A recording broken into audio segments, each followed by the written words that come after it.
त्या शूटिंगचे काही दिवस आठवत आहेत जेव्हा हे अँथम शूट झालं, कसं झालं? नाही खरंच आम्ही 1200 लोक होती.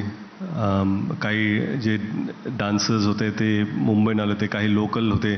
मग आम्ही काय की 1200 लोक मुंबईहून घेऊन जाणं अशक्य होतं, परवडणारं नव्हतं.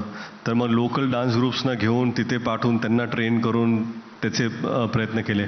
आणि आता डिजिटल मीडियम असल्यामुळे तुम्हाला गाणं पण आता लपवून ठेवावं लागतं, कारण कधी कुठे व्हायरल होईल काही सांगता येत नाही. म्हणजे आपण रिलीज करायच्या आधीच गाणं व्हायरल झालेलं असतं आणि त्याची पण काळजी घ्यावी लागते.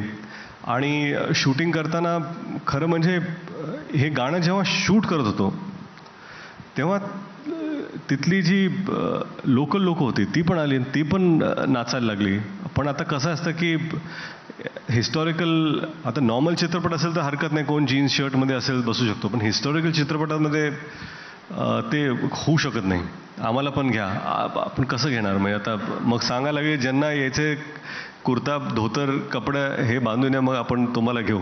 मग ती इच्छा त्यांची पण होती की आमचं पण आम्हाला आमचा एक शॉट घ्या. आज सगळे एवढे हुशार झालेत, सगळे म्हणतात माझा क्लोजअप घ्या.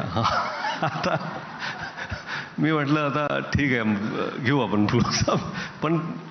पण ती भावना, गाणं जेव्हा सुरू झालं त्या, आणि मला एक त्या गाण्यामध्ये एक शॉट आहे, तिथे एक छोटा बुरुज आहे, त्याच्यावरती महाराज चालत जातात, ते उभे राहतात आणि तो शॉट झाला. काय असतं की त्या शॉट पुरतं आपण करतो, पण दुसरा शॉट लागण्यासाठी 1200 कमीत कमी 25-30 मिनटं जातात. तेवढा वेळ नसतो की तुम्ही खाली जाऊन परत या, कारण लाईट चालले आहेत, सगळं आपण प्रयत्न करू. त्यावेळेस मला आठवतंय मी तिथे उभा होतो आणि शॉट नव्हता, मी फक्त बघत होतो, कारण की कोरिओग्राफर असल्यामुळे डिरेक्टरचं तेवढं तसं काम नसतं की एकदा शॉट परत रिटेक होता. मी फक्त खाली बघत होतो. कमीत कमी 5000 लोक असेल त्या दिवशी.